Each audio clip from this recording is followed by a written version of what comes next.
2x की घात 3 plus x square minus 2x minus 1। ठीक है, इधर एक दिया है gx बराबर x प्लस 1। ठीक है, इसको हमें देखना है कि ये इसका क्या है, गुणनखंड प्रमेय के आधार पर हमको चेक करना है इसका। है क्या करेंगे हम इसको, ये से इसका शून्य निकालेंगे। क्या करेंगे, इसका x प्लस 1 का शून्य ज्ञात करेंगे। ठीक है, क्या ज्ञात करना है, x प्लस 1 का शून्य ज्ञात करना है। तो शून्य ज्ञात करेंगे, क्या करेंगे, x प्लस 1 को हम किसके बराबर कर दें, 0 के बराबर कर दें। ठीक है, अब 0 के बराबर करेंगे तो क्या होगा, x बराबर बदल जाएगा, ये 95 होगा तो कैसा हो जाएगा, x का मान कितना आ जाएगा, -1 आ जाएगा। अब इस -1 को हम इस बहुपद में रख के देखेंगे। ठीक है, p के स्थान पर क्या रखेंगे, x के स्थान पर -1 रखेंगे। ठीक है, -1 रखते हैं, 2 की जगह 2, ये x के स्थान पर क्या रखेंगे, माइनस के 1, इसकी घात कितनी आ जाएगी, 3 आ जाएगी। ठीक है, तो क्या है, प्लस का प्लस x स्क्वायर क्या करेंगे, x के स्थान पर -1 और स्क्वायर, ठीक, इधर माइनस का ये 2, इधर x के स्थान क्या रखेंगे, -1 और ये 1। ठीक है, अब हमको क्या करना है, देखो 2 का तो ऐसा कर देंगे। अब इसको हम सॉल्व करेंगे, -1 की घात 3 लगी है, इसको देखना है -1 की घात 3 का मतलब क्या हुआ, देखो -1 का गुणा कितनी बार करेंगे, 3 बार, है ना, कितनी बार करेंगे, 3 बार। तो -1 का गुणा 3 बार करेंगे तो कैसा आएगा, ये माइनस का 1, तो -1 आ जाएगा ना। ठीक है, फिर ये प्लस का प्लस। अब -1 का गुणा कितनी बार करेंगे, घात 2 लगी तो 2 बार करेंगे, क्या आ जाएगा,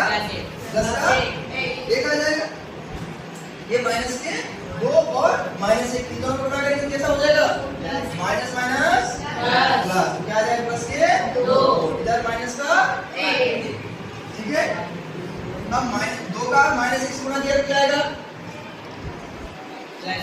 माइनस के 2 प्लस का 1 और प्लस के 2 माइनस का 1। -2 से +2 कैसे क्या कर देंगे, हम काट देंगे। ठीक है, 1 से 1 -1 +1 का ये -1 कट जाएगा। ठीक है, क्या आ जाएगा, क्योंकि p -1 बराबर क्या है, 0 के बराबर है कि नहीं है। इसलिए जो बहुपद दिया है हमारे पास, क्या दिया है बहुपद में, गुणनखंड प्रमेय को लागू करके हमको बताना है। ठीक है, तो हम क्या कहते हैं, गुणनखंड प्रमेय के आधार पर, इसलिए गुणनखंड प्रमेय के आधार पर प्रमेय के आधार पर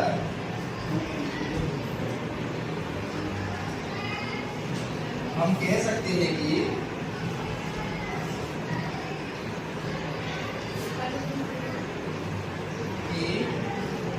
px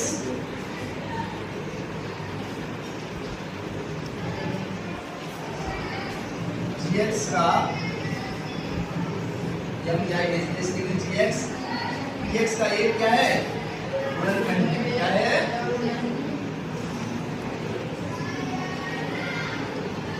px का गुणनखंड क्या है, gx px का गुणनखंड है। ठीक है, कि वो इसका गुणनखंड प्रमेय के आधार पर हम इसका निष्कर्ष निकालेंगे, है ना, इसका गुणनखंड है या नहीं। ठीक है, तो हमने ये px से लिया और gx दोनों चीजें ली हैं, है ना, इसका शून्य निकालते हैं। सबसे पहले क्या करेंगे, ये gx का हम शून्य निकालेंगे, क्या निकालेंगे, x में 2 का। ठीक है, अब x प्लस 2 का शून्य निकालने के लिए क्या करना पड़ेगा हमको, x प्लस 2 को किसके बराबर कर दें, इसको बराबर कर दें, 0 के बराबर कर दें। अब 0 के बराबर हमने जैसे किया तो x का मान क्या आ जाएगा, 2 को 95 करेंगे तो कैसा हो जाएगा, 2 माइनस का 2 हो जाएगा, कैसा हो जाएगा, माइनस का 2 हो जाएगा। ठीक है,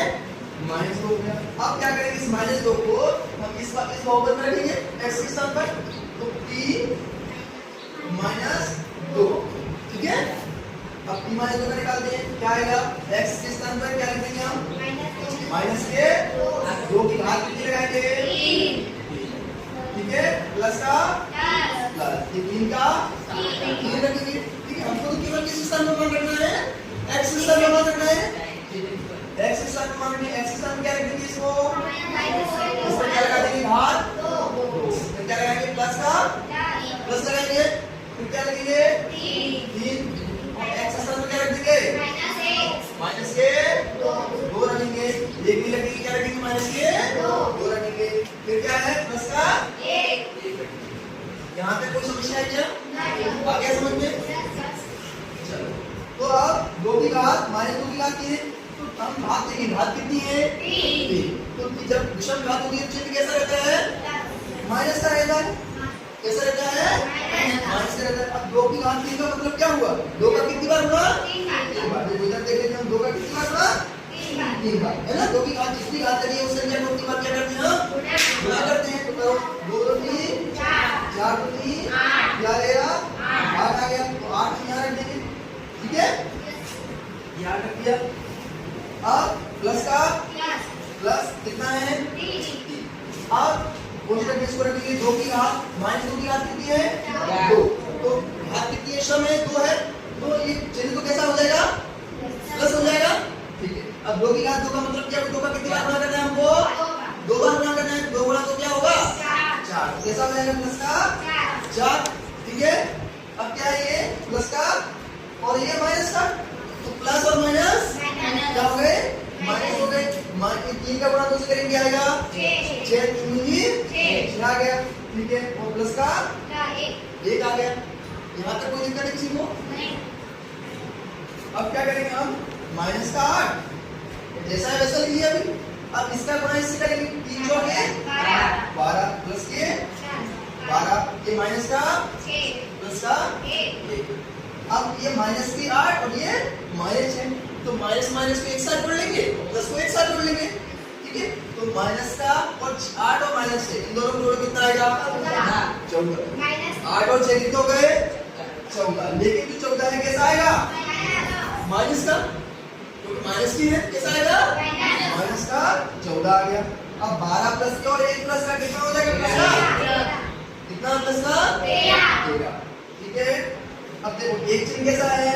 माइनस का एक चिन्ह कैसा है जब दो चिन्ह एक प्लस का हो एक माइनस का हो तो हमेशा क्या करते हैं माइनस करते हैं यानी अंतर लेते हैं उनका अब 14 में से बड़ी संख्या हम छोटी संख्या घटाएंगे 14 में से 13 गए तो कितना बचा 1 बचा लेकिन एक बड़ी संख्या कैसी हमारी तो ये कैसा आएगा हमारा माइनस का आएगा ठीक है तो हम क्या लिख सकते हैं क्योंकि p माइनस 1 बराबर कितना आ गया हमारा b माइनस कितना है 2 है ना b माइनस 2 का मान कितना आ गया माइनस का 1 b माइनस 2 का मान कितना आया माइनस का 1 ये किसके बराबर नहीं है 0 के बराबर नहीं है ठीक है तो हम क्या लिखेंगे नीचे इसलिए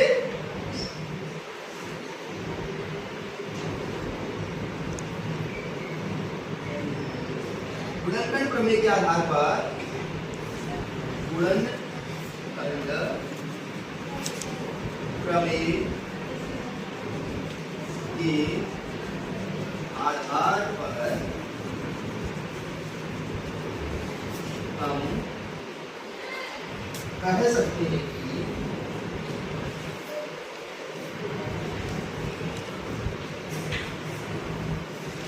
गुणनखंड के आधार पर कह सकते हैं कि जो gx है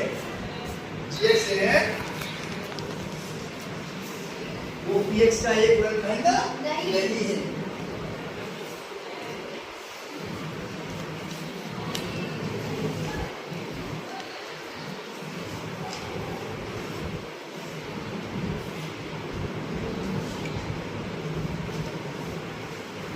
यानी वो px का एक गुणनखंड नहीं है ठीक है